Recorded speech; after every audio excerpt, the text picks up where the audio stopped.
Hi, I'm Andy Paul, host of the Sales Enablement Podcast.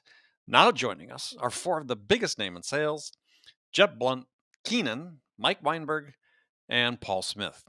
Now, these are the final four from our March Sales Madness bracket competition, and Jeb Blount in his book Fanatical Prospecting was the champion. Now, today they will join me to talk about the future of sales, what it means for salespeople, and how sales teams can successfully navigate it. Now, let's get into it. Mike Weinberg, it's good to see you again. Always good to see you, Andy Paul. Paul, welcome. Hey, Andy, thanks for having me on. I'm excited to be here and really honored to be in such good company. Keenan, welcome. What's up, baby? Thank you for having me. Glad to be here. Jeb Blount, welcome. Well, thanks for having me on. This is a great event, and I'm very proud to be here. Well, yeah, and so this is part of our session. We're talking about those semi-finalists, and in your case, the winner of our ringDNA Sales Madness Bracket Challenge, and the champion, your book, Fanatical Prospecting, overall winner. So, a question for you about the book is, yeah, it's been around, almost 4 years now, and still incredibly popular, obviously, because it's got thousands upon thousands of votes. So what is it about this particular book of yours, because you've written a number of books, that you think resonate so much and makes it such an enduring hit for people? I think that a couple of things about this book resonate. I think one is I wrote it when I was a little bit mad. I was angry at the sales world. I'm still angry, but I got it off on paper, it was this. It's hard to explain, but it was just the wimpifying of sales, where we were telling people that they couldn't go interrupt a prospect or pick up the phone, that everything was social. And I'm working on a massive social selling training project right now. So I believe in social selling, don't get me wrong. And I wrote a big chapter in Fanatical Prospecting about it. Mm-hmm. But it was just that we had gone from hunting to waiting for people to hunt us. And there was an emergence of, I can just post anything that's detrimental to the sales profession on LinkedIn and get attention, those type of things. So When I wrote the book, it was just from the heart. It was just telling people the truth. And that is that sales is hard work. It's a grind. And if you want to be successful, you have got to go out and find people to talk to. And I've got a really simple philosophy, and I am channel agnostic when it comes to prospecting. But the truth is, the more people you talk with, the more stuff you're going to sell. Simple, easy, basic. And the problem that we had was people weren't talking with enough people. And when I wrote the book, it was really about that. It was just telling people the truth that I learned when I came up in sales, which is still the truth today. Yep. And it's going to be the truth tomorrow. Yep. You got to talk to people. Yep. Keenan, first of all, congratulations. You were a finalist in ringDNA's, there you go, Sales Madness Bracket Challenge, gap selling, with one of the longest subtitles ever, getting the customer to yes, how problem-centric selling increases sales by changing everything you know about relationships, overcoming objections, closing, and price. Yeah, I wanted to win. I was mad. Look, I give Jeb credit, but I wanted to win. What is it about gap selling that's resonated with people so much? I mean, this is the book that's on everybody's lips. If I sort of coalesce what I've been hearing from people, right? One of the things I've been hearing a lot is people really appreciate the fact that it is very direct, very straightforward, and takes what is normally considered complex topics or theoretical topics and make it very, very simple and easy to understand. Mm-hmm. People are like, oh my God, I get it now. I know what to do. And then I think they also appreciate that it's got actual exercises, and it doesn't read or feel like a textbook or a traditional business book. I think people felt it told good stories, could walk them through, but then also it was just tons and tons of actual selling method, and then what to do with that selling method. Right. Mike Weinberg. So your book, New Sales Simplified, was one of the semi-finalists. So a couple of questions about your book. It's had this enduring popularity. And so what is it about the book that's resonated so much with the readers? Boy, thanks for asking it. And I'll just say thank you to you and to ringDNA and everyone for doing this contest. I was thrilled with, obviously, the outcome. It was an honor to make the Final Four. And I love the books that I was in those brackets with. And we'll talk about those in a bit. And I don't know, Andy. I think the world is hungry for simple truth. And the reality is that no one argues when they read that book. The concepts work when they're implemented and well. And contrary to what's popular, particularly on LinkedIn the last several years, everything in sales has not changed, and the fundamentals are still the fundamentals. Yeah, Yes. there's new tools and toys, and I'm sure we'll go there. But at the end of the day, sales is sales, and your business may be complicated, but the process of developing new business and creating, advancing, and closing sales opportunities is not complex. And I think the book just has the staying power because people are hungry for simple truth that works in an era when there's so much noise and nonsense. Yeah. Well, okay. So, Paul, your book, Sell with a Story. I always have to read the subtitle, How to Capture Attention, Build Trust, and Close the Sale. What is it about this book in your mind that has resonated with so many sellers? I think everybody's kind of realized over the last decade or so that, just telling people what to think and do and, wagging your finger at them and bossing them around really just doesn't work so much anymore. And, I think I probably said that wrong. They probably realized it never really did. Mm-hmm. Right. Mm-hmm. And now the science has finally caught up with, I think, what common sense was all along, that, human beings don't make the rational, logical decisions that we'd like to think we do all the time. Right. I mean, Right. There's subconscious emotional processing part of the brain that stories just really help you reach, that just going through a very rational, logical, features and benefits heavy, sales pitch is not going to reach. All right. Well, Mike, so talk about this in the context of sort of the environment we're in right now, which is things have changed. I mean, at least for the short term, if not for the long term. So first question is, so what's sort of the biggest aha that's occurred to you during the shutdown period? Yeah, there's a lot of ahas, right? And I'll tell you, one of the ahas for all of us is how tired we are. I regularly Yes. joke with, right? And you're laughing. No, it's absolutely true. Somehow, I think we, meaning leaders, managers, executives, even salespeople, we went into this thinking, oh, we're going to get a little vacation, we're going to kind of be locked down and the world's going to take a little siesta, a little hiatus. And the opposite's happened. I mean, everyone I know is working harder, under more stress, longer hours. We're staring into this little webcam. We're getting better at it. And I mean, as a sales profession, we've Right. come a long way. So one of my surprises is how hard this has been and how hard we're working. On the upside, one of my biggest surprises is how resilient and how well salespeople have adapted to hashtag WFH and being remote, and even some crusty old sales folks in their 50s and 60s who swore off Easy now. they you're right, talking to ourselves, right? They've adapted. So my biggest surprise is how effective a lot of people are being in spite of coronavirus headwinds, in spite of lockdown. And we can go on and on and talk about the receptivity on the prospect and client side, because I've seen both. I've seen clients be amazing and being willing to have more conversations, be more transparent. So on the upside, that there's more positivity than I think we would have expected, as hard and painful as it is. Right. Yeah, it's interesting. I think that the point about age too, which I've sort of had that same aha, is looking at even my wife's workplace, where 6 months ago, if she tried to work remotely from San Diego back in Manhattan, they all threw up their hands. It's like, who is this person? What's she doing? Now they all do it, right? And everybody sort of adapted to it. I just wonder whether, there has been this undercurrent of ageism in sales. I wonder if this helps reduce some of that. Well, I didn't think about it the way you just phrased that. And you always bring a beautiful twist in when you're doing these interviews. I think you might be onto something there. There are, but the opposite's also happening, right? The dinosaur who refused to adapt and survived because they're gone. Old relationships, they're now dead. They are officially extinct. But I'm really proud, and I don't mean to sound like condescending or like I'm patronizing someone when I say it this way, but I am really proud of how I've seen salespeople adapt and show discipline and work hard and adapt to figuring out how to do real discovery meetings looking like this. And even people who swore off the telephone to come back to me and admit in the last 8 weeks, and I've published a lot of positive things about this, how the phone has made a comeback. And they're able to secure conversations with ideal profile prospects, and people are being transparent and thankful that they're being pursued by a salesperson that cares. And it's really shown how important empathy is, right? That you're others focused in your messaging, and you put yourself in your customers or your prospect's shoes, and you got to understand they've got chaos and they've got fear and they've got pain.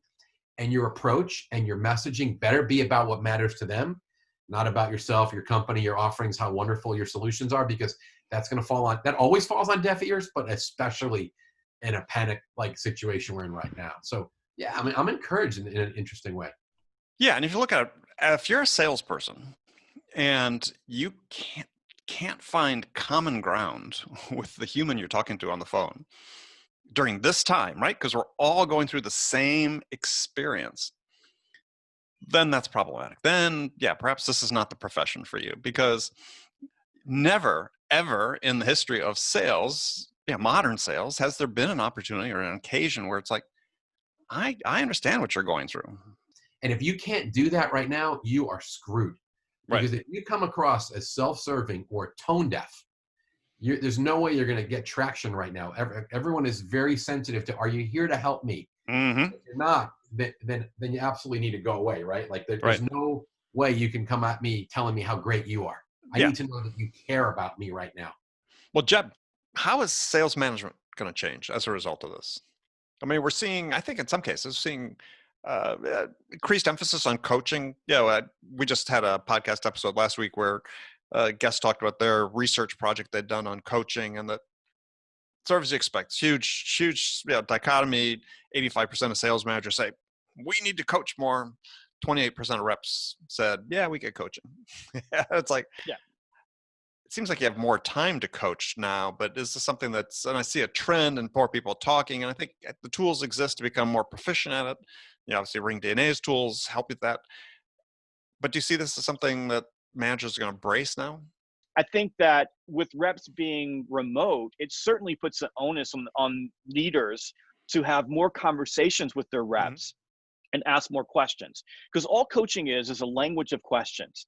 And it's a language of questions that helps other people become aware that they have a need to change something that they're doing, or it's praise, it's feedback that reinforces or anchors a behavior that you want them to keep doing, because anything that reinforces a behavior that is positive will repeat that, or will cause that behavior to repeat in the future. So I think I think if there's an awakening in it, it's organizations teaching leaders what coaching is, and this is not just sales leaders, it's leaders everywhere. Right. So it's learning how to ask better questions.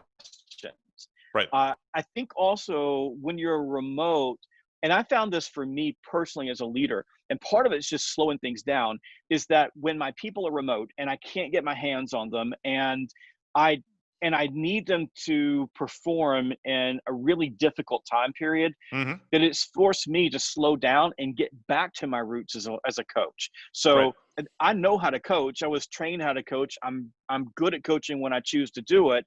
But when you're running really, really fast, when the world is on fire and everything's coming at you, like you're just phone's ringing, you're running crazy, you've got all of this data, sometimes you quit doing that and you go from coaching to telling, and you tell a little bit too much. And so I think that's caused that. But I think that the big issue for companies is going to be, if indeed you're right and you say, okay, now we have more time for coaching and coaching is more important than ever, then you better start teaching people how to coach and give them a definition of coaching, because trust me, they don't. And all I got to do, like, pick any company anywhere, grab me, get me with a group of your leaders, and I'll just take them through an exercise where they have to ask open-ended questions. Right. Just ask open-ended questions, and you watch them, and they will ask closed-ended question. All they're trying to do is fix a problem, not help their people grow through the questions that they ask. And I can show you this over and over and over again. So whatever the research is, we should be doing more coaching, doesn't really make a difference if people don't know what coaching is. And then sales reps don't really want to be coached if coaching is you yelling at them. So they're going to do that anyway, right? Yes, exactly. So the reality is that to be better leaders, we have to be better coaches.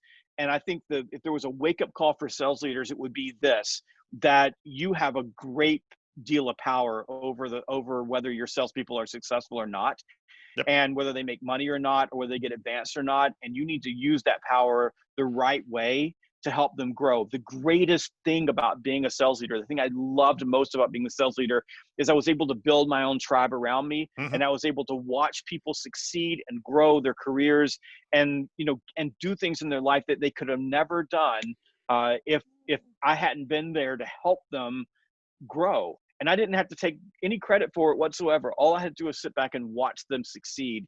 And if you're a sales leader and you're listening to this, that's what sales leadership is about. And by the way, it's why it's the best job in the world. And if you're an executive and your entire life is looking at dashboards in Salesforce and yelling at your leaders about the dashboards in Salesforce, you're one of the reasons why your people aren't coaching because they think that their job is to look at dashboards in Salesforce because you're going to yell at them.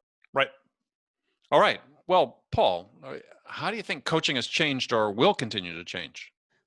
When I've talked to my peers who are in they're either authors or speakers or trainers or coaches, the ones who are primarily speakers and trainers like me have had a major shift in their business, a disruption in their business. Sure. The ones who've been primarily coaches, not so much. And the reason is because most of them already conduct their business with their clients, coaching them like you and I are right now on a virtual, a Zoom or Skype or something like that.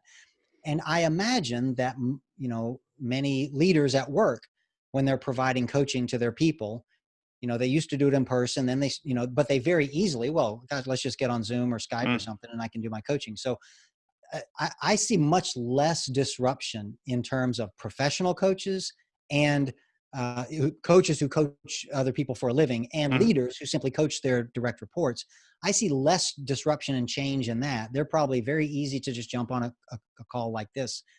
Whereas people in the other line of work, it's a major disruption for them and they're going to have to figure out how to do it differently. Clearly, as soon as this happened, personal coaching from boss to subordinate must have gone down immediately because you can't just walk by somebody's office anymore. You won't bump into them at the water cooler or in the cafeteria at lunch. All of that kind of informal coaching probably ground to an immediate halt. But now that we're 6 or 7 weeks into it, and I'm sure bosses have scheduled, twice a week or once a day, let's have a quick, touch base. I suspect those things are starting to happen. So my guess is coaching is starting to come back up to normal levels. In fact, that might be a good idea, is that people ought to schedule not 1 hour long meetings with their folks, but like 2-minute meetings, like just maybe once or twice a day, just to try and supplant or to replace what they're missing by not being able to walk by your desk. Hey, anything interesting come up in the last 2 or 3 hours? Right. No. Okay. Well, I'll touch base by the end of the day. And that could be it. Yeah. Keenan. So what are the changes could be in the sales world as a result of what we're going through right now? I think structurally is where you're going to see the biggest changes, right? I think sales teams are organized around complete virtual selling and really challenge why they needed outside salespeople. I think the other thing that we're going to see is I'd like to see, sure, is that more emphasis is put on the selling motion. Organizations really need to start focusing on the selling motion and how are their salespeople literally engaging with their buyers and what are they focused on. And when you went through a period where people had very limited amount of money, their priorities shifted, and you're still trying to get them to see value in your product or service, you can't do that by saying, hey, look at my phone, right? You can't do that by saying, Andy, you're such a cool guy. Oh, your son, what a neat kid. And, oh, yeah, you used to have red hair. No kidding. My mom had red hair. Like, you can't try to do this friendly bullshit. Like, you got to really position yourself in a virtual setting with people you've never met before over a computer screen. You got to get them to recognize that, yeah, you can fundamentally change their business by solving some pesky problems that haven't been able to solve to date. And that's not how we've done it in the past, in my opinion, most salespeople. But you still have to make that connection with somebody. You still have to build trust. Yes, trust, not likability, right? You know how I feel about this. I don't need to like anybody, but trust can be done through credibility, right? Like, I could get more credibility by asking 3 or 4 questions than I'll ever get by asking where you went to college or commiserating on the fact that we're getting old and going gray. So we got to teach our salespeople to have enough industry knowledge and problem knowledge. Acumen. Business acumen and problem knowledge so they can actually have conversations that create credibility with the buyers. Like, ooh, whoa, hey, wait, go back. What was that? Talk to me again. What? That was a great question. My favorite statement by buyers, my favorite statement, even more so than yes, is, oh, that's a great question. Paul, I'll ask you the same question. What do you think is changing or is going to change?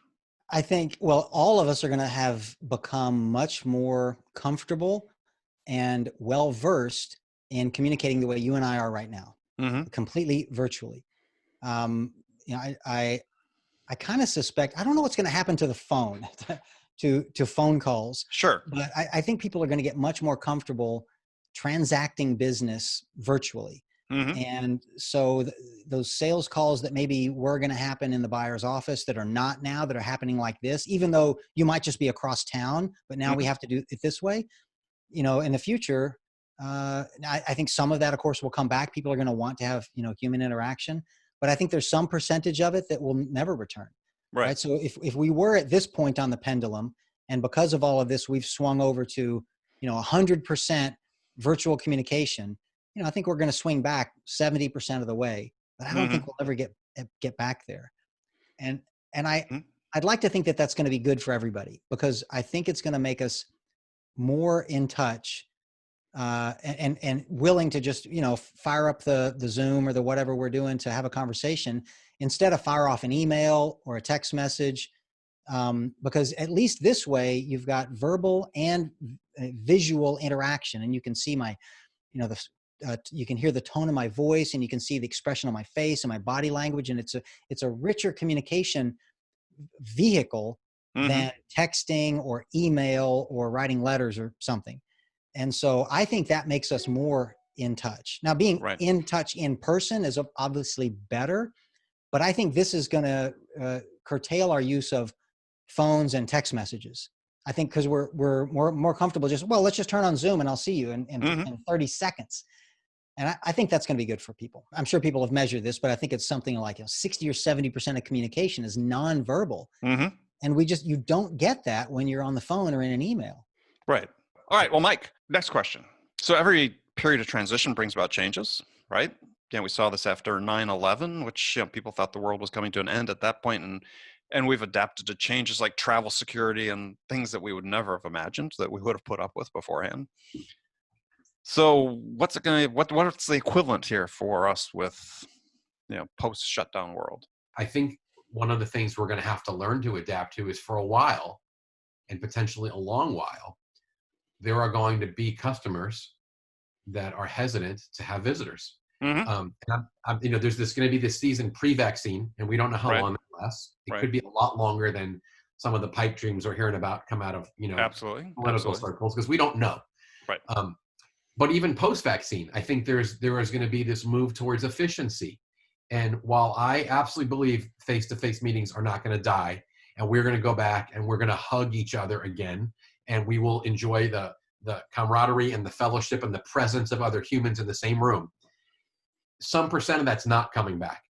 And we are going to have to get better at using these tools to make it feel like we're in the same room, and understand, what does it mean not just to do a demo, right, or do a meeting where you're pitching and presenting, but how do you make people feel like you're together and that you understand, and it's natural to interrupt each other and have type of dialogue. And I think that's where, if you ask me what's going to change, we're going to have to figure this out. And it's going to be this really interesting blend of the tools and then the human's ability to adapt. And because you know, here's the thing, and this is going to sound weird, but there is this craze. Everyone's out there trying to teach you how to sell virtually. And I get it, and I appreciate it. Having said that, 90% of the stuff we do when we're selling is the same when we're on lockdown and virtual than when we're face-to-face. I got a very large bank solicited my input on, you know, will you help us do some virtual training on how to sell virtually? And my answer was, maybe. Let's talk about what you're really looking for. And I started listing out. Let's just get one thing clear. The following things are exactly the same. You need a strategic target list of accounts, whether they be growable existing accounts, existing clients, or prospects that don't buy from you. So that's the same, whether we're on lockdown or we're untethered and free, right? You need messaging that's compelling and differentiating and other-centered. You need to be able to get a meeting. That's called prospecting and inbound and other ways that you get meetings. And you need to be able to conduct an effective discovery consultative sales call. None of those basics go away selling virtually. Not at all, right? You got to be good at all that stuff, because the tool doesn't replace it. Just like we would yell about social selling and things that, well, those are great supplements. They don't replace the basics. And I've been preaching that for 10 years. even now that we're forced into using technology, if you're terrible at getting a meeting, or you are self-focused and you talk 90% of the time during a sales call and you don't do effective discovery, or you don't flesh out objections, or you don't secure and schedule next steps, it ain't going to get any easier doing it remotely. So does that make sense? Like the basics are still the basics, but the changes arguably harder. Is that we may not be going back to normal for a while, Right. and we better get good at this. Yeah. Yeah. I know you can make the case that it's, in some degrees, a little more difficult doing it like this than face-to-face, but as you point, it's basically the same. And we're talking about this much difference, maybe. Just this much different. I'm with you. Keenan, part of your business is, or has been, is recruiting, right? Mm-hmm. So is the profile in the new normal, the next normal, is the profile of what a salesperson needs to be in a purely virtual world, is that changing? Whew, this is a tough one for me because I have been such a rebel and a rogue when it comes to the traditional hiring for salespeople. Mm-hmm. I've sort of ignored how people do it or made assumptions. So based on my assumptions, it had better change, right? I'm tired of, if another person says to me when they come to us to help them recruit and says, we need to find someone with SaaS experience, I'm gonna punch them in the nose. What the fuck is SaaS experience? Seriously, what? I mean, really? Right. Like that's basically SaaS is a cloud-based application that can be accessed anywhere in the world. How does SaaS experience help you sell? I mean, stop. So for my opinion, it just needs to be what I've always thought it was. And yes, it needs to zero in on people's curiosity levels, their business acumen, their critical thinking skills, their drive. It's almost all soft skills. And then the hard skills are your performance and your ability to articulate why and how you got shit done. So how are people going to assess this? They got to build a new criteria, a decision criteria or profile for what a great salesperson looks like. The very first thing I do when I'm interviewing is, all right, what questions do you have for me? Like, none. And I'm like, no, well, here's a minute. Like, as many questions you ask, I'm here to ask as many questions for you to help you understand. And they might ask one stupid high-level question, and then they want me to ask the questions. First sign right there. That's not good, right? I'm literally begging you to do a discovery with me, and you don't do it, right? The second thing I do is and some people would probably say this isn't HR supportive, but I'm very careful how I do it. I say, I'd like you to pick a project that you did, something you started all on your own. And I want you to tell me, what was the project? Why did you start it? What was the motivation? What were your desired outcomes and what happened? Mm-hmm. And it can be personal or professional. I don't care. And I shut up. And if someone's never started something, fuck you. I'm not hiring you. You're out. I don't give a fuck. Like literally, especially at my age, young kids, I'm a little, but if you start talking 30, 35, 40, 45-year-old people, and you've never, ever started something at work, in your community, or anything, you're useless. I got no time for you. And the reason I ask that question is because think about what it takes. Why'd you start it? They should say, I saw a problem. This bothered me. I didn't like this. This wasn't getting done, right? A problem. And then I'm like, well, what did you do? And this is the solution to the problem. And how did you execute it? That question tells me so much about business acumen, problem solving, drive, creative thinking. So that gets me 80% of the way right there. Well, so it raises a question as you look then, as if you're in a position, be fortunate enough, you're growing your team. I mean, do you hire different personalities? Is it the same people that can survive in the virtual world versus, face-to-face or remote world versus, being in an office? That's really not the virtual. I think it's more the remote versus being in the office. That's really sort of the key there. So Mike, how do you think hiring will be different? I don't have enough observations yet to say something intelligent there. None of us have the empirical data, but I haven't wrestled through who's winning and who's losing yet enough with my clients to give an articulate answer.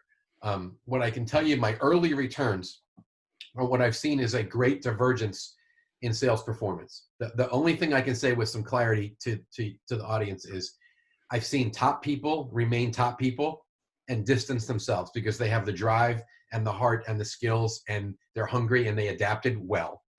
And I've seen struggling salespeople struggle further. And those who were excuse makers are now better at making excuses and they have more excuses.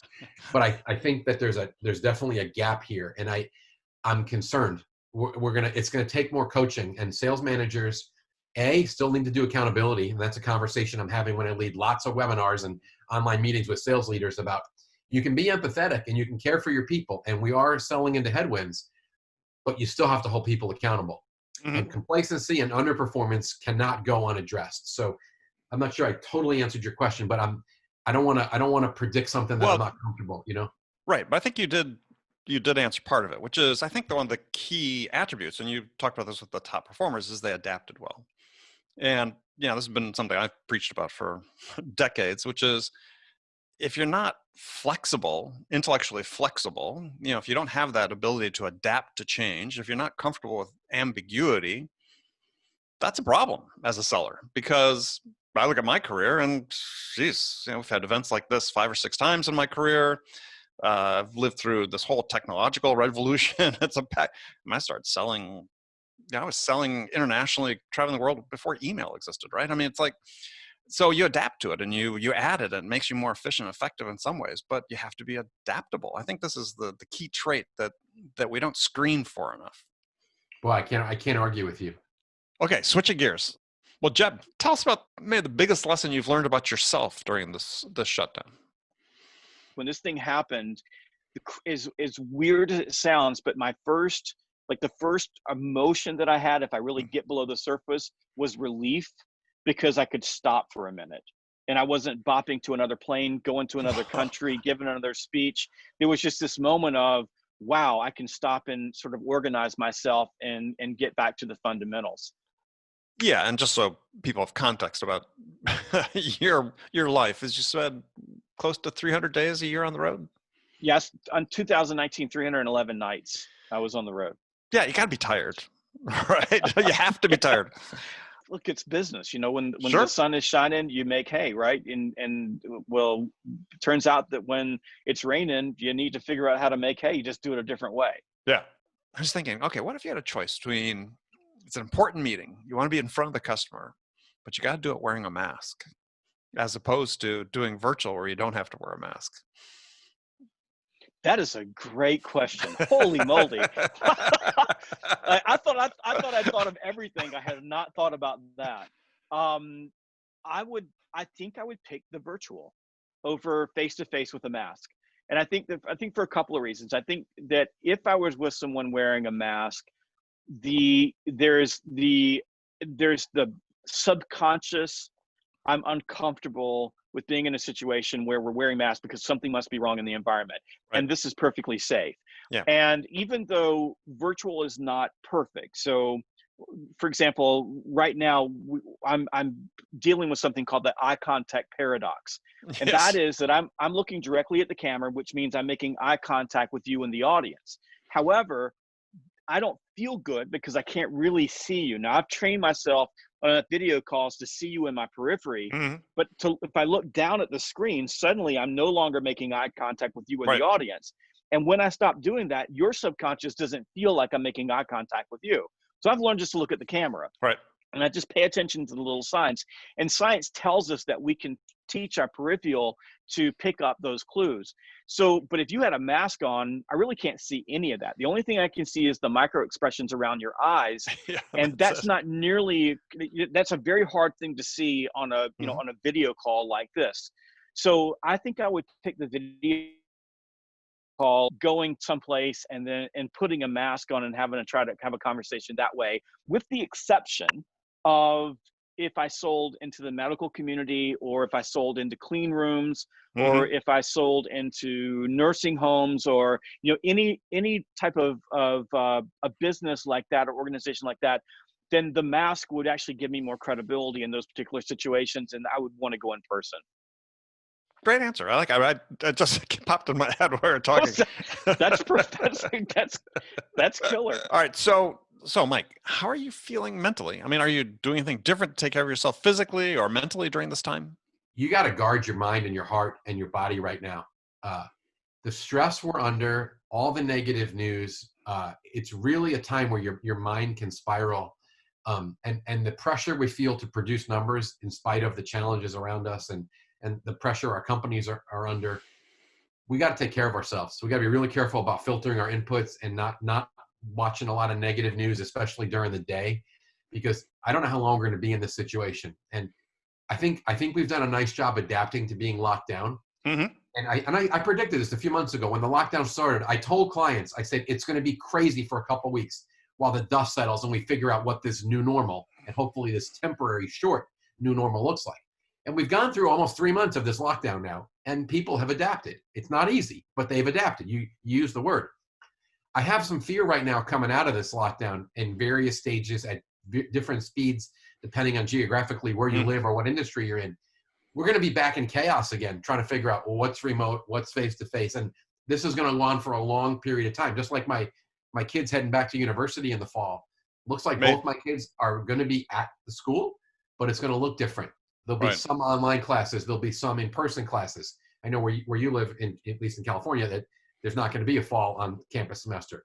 But there's a lot of adapting. And I think we're going to be living in this time where we've got to adapt. So all of that to say is you got to stay positive. You got to stay healthy. I'm encouraging salespeople, get a peer group together, whether it's folks in your company or in non-competitive other companies.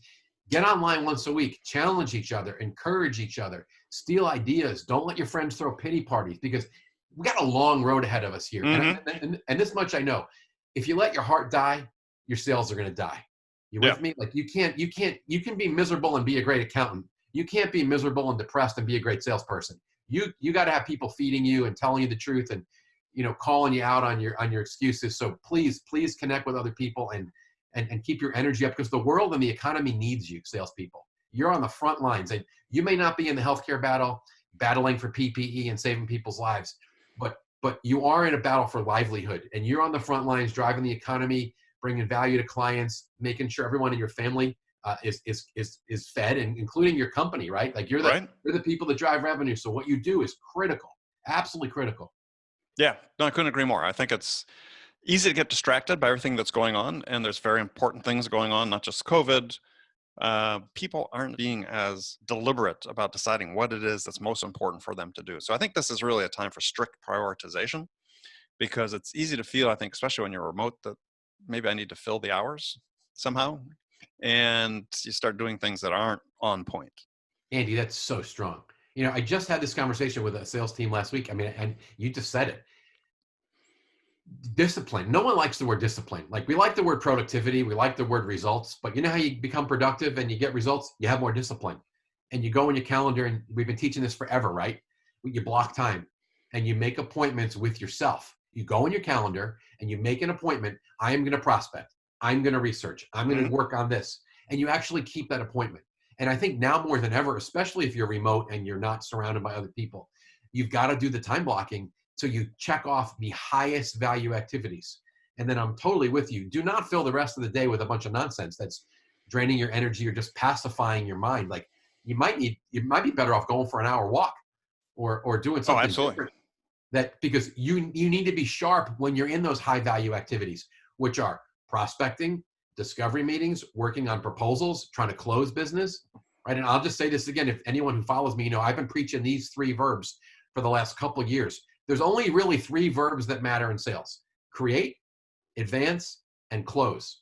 And most of us spend way too much time doing other stuff, putting out customer service fires and playing in our inbox and doing stupid admin. And we feel like we're productive because we're busy, but we don't get paid to be busy. If you're not creating deals at the top of the funnel, advancing active opportunities or closing hot opportunities, you're doing the wrong thing. And you almost, if you hear anything from this message, take back control of your time, fill your heart with energy, and then go and work on those 3 verbs.